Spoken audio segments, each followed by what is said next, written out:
अच्छा जी स्टूडेंट्स, अब देखें, ठीक है, आपने सेंटेंसेस बना लिए। सवाल नंबर 5 और 6। पांचवा सवाल है कि कौन कौन से जंगली जानवर नन्हे खरगोश को खाने आए थे। तो ठीक है, इसमें आप लिखेंगे कि नन्हे खरगोश को जो जानवर खाने आए थे उनमें भेड़िया, मगरमच्छ, लगड़ बगड़, लोमड़ी और सांप शामिल थे। ठीक है ना। तो ये 5 जानवर थे जो नन्हे खरगोश को खाने आए थे। आपने उन तमाम के नाम लिखने हैं। कैसे लिखेंगे? जो जंगली जानवर नन्हे खरगोश को खाने आए थे उनके नाम ये हैं और फिर उनकी लिस्ट बना देंगे। ठीक है। सवाल नंबर 6, परी ने नन्हे खरगोश की किस तरह से मदद की थी? परी ने नन्हे खरगोश को जंगली जानवरों से बचाकर उसकी मदद की। ठीक है, इस तरह से मदद की। या किसी भी एक जानवर को बचाने का वाकया लिख दे। जो एंड में सांप से बचाया था, उससे, हाँ जी, सांप से बचाया था, तो वो वाकया लिख दे कि किस तरीके से सांप से बचाया था। ठीक है ना। जैसे उसके गले में फंदा पड़ गया था, ये कोई भी इस तरह का एक वाकया आप इसमें लिख सकते हैं। सही।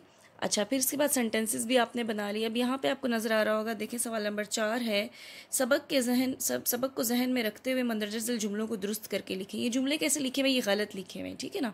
अब देखिए, खरगोश का नन्हा बच्चा बड़ा भोला भाला था। भोला भाला तो नहीं था, बड़ा शरारती था। आप भोला भाला को अंडरलाइन करेंगे और उस पर लिख देंगे शरारती। ठीक है ना। अगर आपने चैप्टर की रीडिंग अच्छे तरीके से की है तो आप ये तमाम काम कर सकते हैं।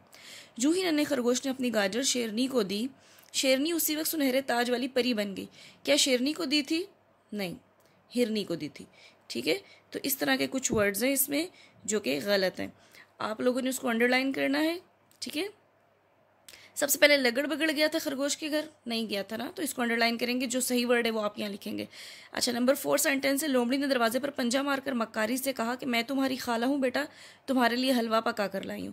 अब ये जो लोमड़ी ने सेंटेंस कहा था ये गलत लिखा हुआ है, आपने इसको अंडरलाइन करना है और इसकी जगह पे सही वर्ड्स लिखने हैं। ठीक है।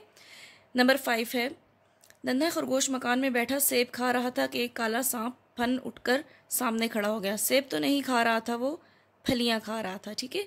इसको ठीक करके लिख देंगे, बंदरिया ने भेड़िए को गर्दन से पकड़ लिया और इतने जोर से जमीन पर रगड़ा कि भेड़िया मर गया। गर्दन से पकड़ा था, ये कहाँ से पकड़ा था? ठीक है ना। इसको आप देख लेंगे कि ये इसका सही वर्डिंग क्या है और फिर आपने उसको लिखना है। सही। तो आपका आज का ये होमवर्क है, ये 2 सवाल हैं, ये सेंटेंसेस है और ये काम आपने बुक पे ही करना है।